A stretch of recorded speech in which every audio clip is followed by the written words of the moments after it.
Hello friends, मैं doctor Avneet BHMS, daughter of late Dr. Hira Singh Namdhari. Today I am going to explain the chapter third.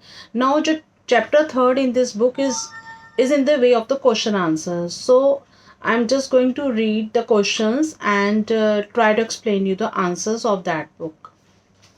Now, the first question is written in this chapter: how the homeopathic medicines work on the organism. So the answer for this कि जो homeopathic medicine होती हैं वो हमारे nerves के through work करती हैं।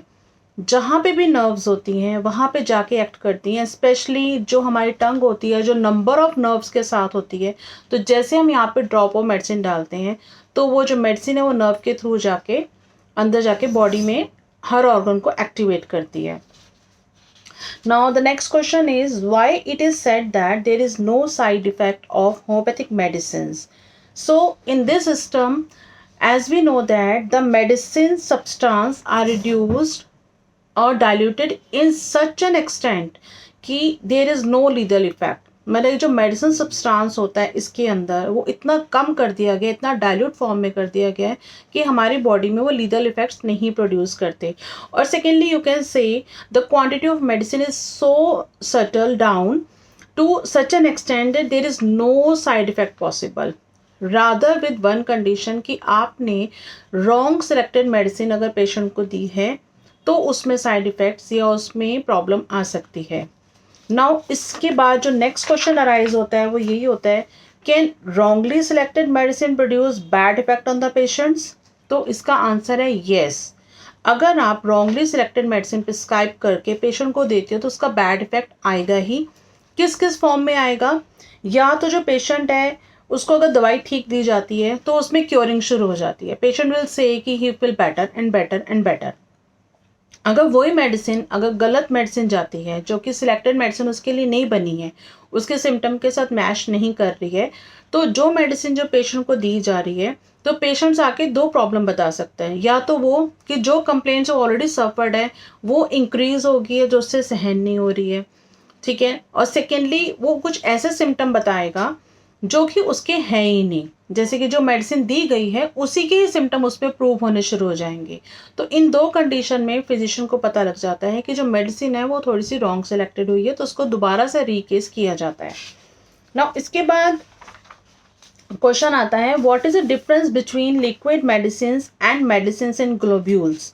सो in homeopathic हम two form of medicine use करते हैं, एक हम ग्लोब्यूल्स में यूज़ करते हैं जिसको हम मीठी गोलियां बोली जाती हैं, और सेकेंडली हम लिक्विड फॉर्म में यूज़ करते हैं।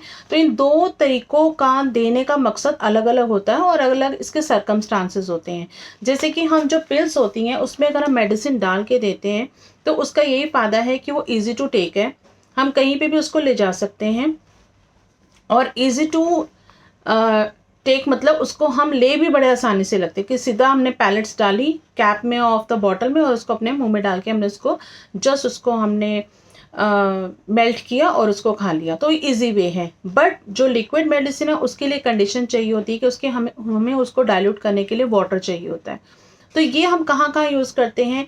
अगर छोटे बच्चे हैं जो बहुत छोटे बच्चे होते हैं, जैसे कि 2-3 महीने के बच्चे हैं, उनको लिक्विड मेडिसिन देनी ईजी होती है।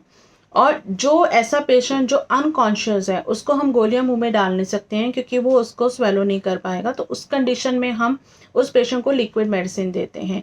या ये मेडिसिन उस फॉर्म में भी दी जाती हैं अगर किसी कारण पेशेंट्स के माउथ में हम लिक्विड भी नहीं डाल सकते हैं तो होम्योपैथिक मेडिसिन को हम ईयर के पीछे भी रब कर सकते हैं और नोज़ के पास जाके वो मेडिसिन को हम उसको सूंघा सकते हैं, ठीक है। ये हमारे तरीके होते हैं ना। उसके बाद क्वेश्चन अराइज होता है कि मेडिसिन वर्क कैसे करती हैं विद डिफरेंट पोटेंसीज, और the question is how the medicine works in different potencies on the organism. Homeopathic medicine में डिफरेंट पावर्स होती हैं, जैसे कि 6 पावर, 30 पावर, 200 पावर, 1000 पावर। तो इस पावर को हम कैसे यूज़ करते हैं? जो कि न्यूली अपेयर डिजीज़ है या वो डिजीज़ जिसमें कुछ फिजिकल चेंजेस आ गए हैं या जिसमें कुछ स्ट्रक्चरल चेंजेस आ गए हैं, उस कंडीशन में हम लोअर पोटेंसी यूज़ करते हैं, जैसे कि 6 पोटेंसी, 12 पोटेंसी एंड 30 पोटेंसी। और ऐसे केस जहाँ पे हमें इमोशन लेवल पे उसको ठीक करना है, जहाँ पे उसका स्ट्रेस लेवल को ठीक करना है, या जहाँ पे इमोशन प्लेन आ जाता है, अटैक हो जाता है, उस कंडीशन में हम हायर पोटेंसी यूज़ करते हैं, जिसमें कि 200 आती है और 1 M and so on. Chronic cases में जो डिजीज़ बहुत पुराने टाइम से चलती आ रही है, उस कंडीशन में भी हम हायर पोटेंसीज यूज़ करते हैं, एंड बहुत रेयर कंडीशन में हम लोअर यूज़ करते हैं। It depends upon the experience of the matter, you can से। नाउ फ्रेंड्स, इसके बाद हम कुछ क्वेश्चंस कल कवर करेंगे जो नेक्स्ट चैप्टर के हैं। तो आज के लिए इतना। होपफुली आपको अच्छा लगा होगा। इसको प्लीज़ चैनल को सब्सक्राइब एंड लाइक कीजिए if you get any kind of different knowledge. So thank you, doctor regard, bye bye.